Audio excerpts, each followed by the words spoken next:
Bonjour, c'est Jean-Nicolas. Aujourd'hui, on va parler d'un regret, peut-être. C'est pas très drôle, mais c'est peut-être la première voiture de sport qui m'a fait un peu rêver.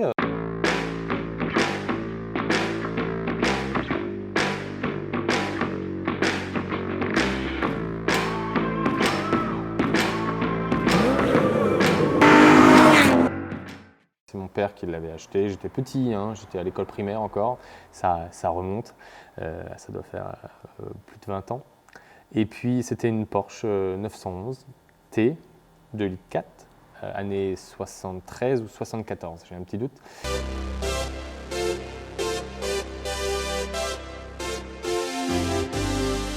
130 chevaux d'In à peu près. Et en fait, j'ai un souvenir de cette voiture qu'il avait achetée et qu'il avait repeint ensuite. Je me souviens des discussions en famille où on choisit la couleur exactement qu'on va mettre. À l'époque, c'était moins grave, disons, de ne pas remettre exactement la couleur d'origine. Il avait choisi une teinte Porsche, mais pas exactement de ces années-là, mais franchement ça lui allait bien parce que c'était un bleu nuit comme ça, un peu pétillant. Il y avait quelque chose d'un peu, d'un peu vintage finalement, qui correspondait aux années 70. Et puis mon père venait me chercher à l'école primaire avec, c'est vraiment j'ai ces souvenirs de ce flat 6 qui monte dans les tours, qui monte en régime.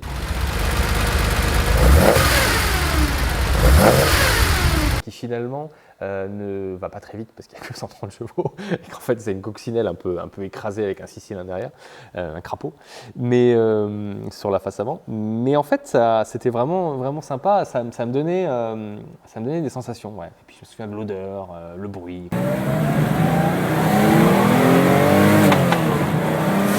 Et en fait, de tout ça, ce qui s'est passé, c'est que c'est une voiture qu'on avait achetée pas cher. En fait, elle avait été achetée l'équivalent de 5 000 €. C'était, je crois, encore en francs. Elle marchait très bien, il n'y avait rien à faire. Il y avait des fuites d'huile sur le moteur, mais globalement, mécaniquement, il n'y avait pas grand-chose à faire. C'était plus de l'esthétique. Et surtout, elle avait 80 000 km d'origine. Chose qui aujourd'hui peut-être est introuvable en fait. Une 911 de ces années-là avec 80 000 bornes d'origine. Donc on avance là-dessus. Mon père fait ce projet gentiment, l'a conduit quelques années. Et là, on arrive à ce que j'aimerais vraiment vous expliquer, c'est que à l'époque, à l'ancienne, le marché de la voiture de collection, c'était vraiment à l'ancienne, au sens où il n'y a pas d'outils numériques, il y a moins cette notion de comparer exactement les cotes entre pays, on se concentrait vraiment limite sur sa région en fait, puisque on faisait quoi? On regardait les journaux locaux avec les petites annonces. Chose que franchement très peu de gens font encore aujourd'hui. Et donc, les gens avaient moins conscience parfois de la valeur d'une voiture et aussi de ses spécificités propres. Par exemple, c'était plus dur d'aller chercher l'information. Pourquoi il y a exactement tel moteur? Combien ils ont construit de voitures identiques? Telle option est-elle rare ou pas rare? Et tout ça c'est des informations qu'on a aujourd'hui grâce à Internet, aux outils numériques, à la façon beaucoup plus facile de dialoguer avec un Américain sur Facebook, sur un groupe Facebook de voiture en 2 secondes d'avoir la réponse et 2 secondes après avec un Japonais sur une autre question. En fait, tout ça, ça n'existait pas avant. Donc en fait, quand il l'achète, il ne connaît pas trop lui-même non plus la cote de ces voitures parce que c'est une des premières voitures qu'il achète. Et finalement, et c'est là où le bas blesse, c'est que c'est le même problème à la revente.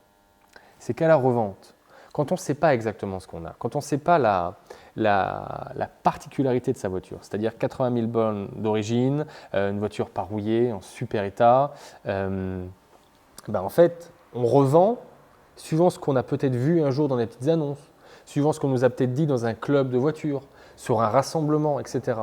Mais tout ça, c'est de l'information erronée, parce que vous avez un biais d'information. Parce que si vous parlez avec un acheteur, avec quelqu'un qui veut acheter, il va toujours vouloir vous donner une cote plus bas.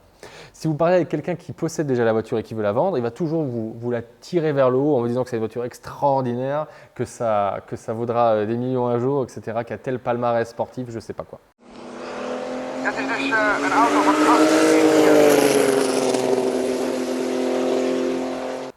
Bon.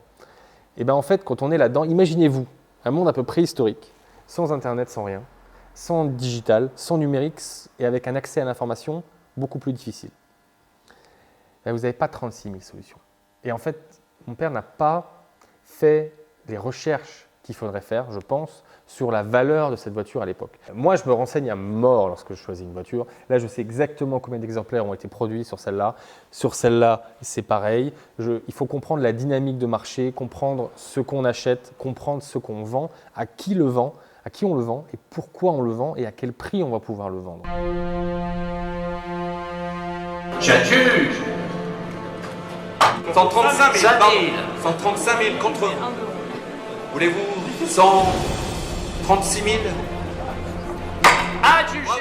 Et en faisant toutes ces logiques, en ayant toutes ces informations, eh ben, on arrive à maximiser en fait, le prix de vente.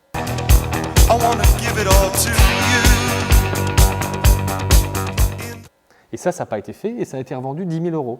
Alors, très content finalement, puisqu'on a doublé la valeur de la voiture. Il y a plein de gens qui sont hyper contents aujourd'hui de doubler la valeur de leur voiture.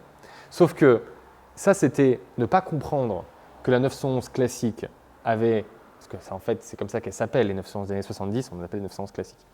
Ne pas comprendre qu'il y avait une forte dynamique vers la hausse, premièrement. Ne pas comprendre qu'il y avait un enthousiasme énorme derrière, que la marque Porsche était toujours là, et donc il y a un phénomène de pub qui allait forcément continuer à exister et que tout le monde allait encore plus s'intéresser à ces voitures.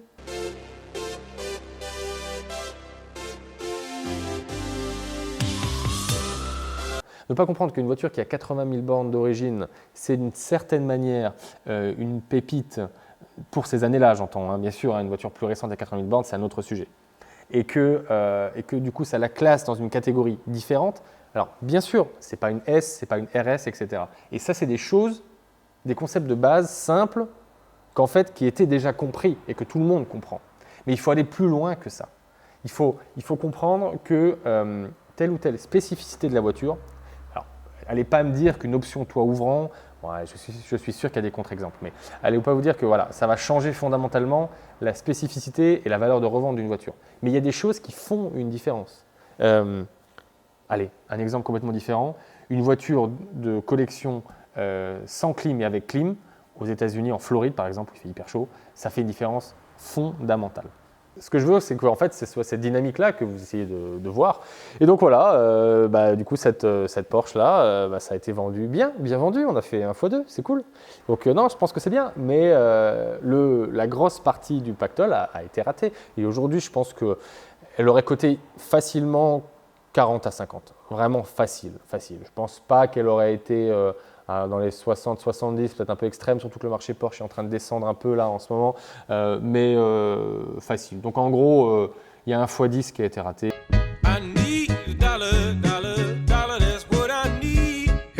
Et là où 1 x 2 a été réalisé. Alors, toujours pareil, hein, beaucoup de gens disent que c'est mieux d'avoir l'argent aujourd'hui que de rêver et ne jamais l'avoir. Ça, c'est un autre sujet un peu philosophique. Voilà, merci, j'espère que vous avez aimé cette histoire. Et puis la suite dans de nouvelles histoires. Je devrais m'appeler Père Castor, raconte des histoires en fait. Père Castor, raconte-nous une histoire. Même 2 histoires. C'est comme ça que je devrais commencer la vidéo.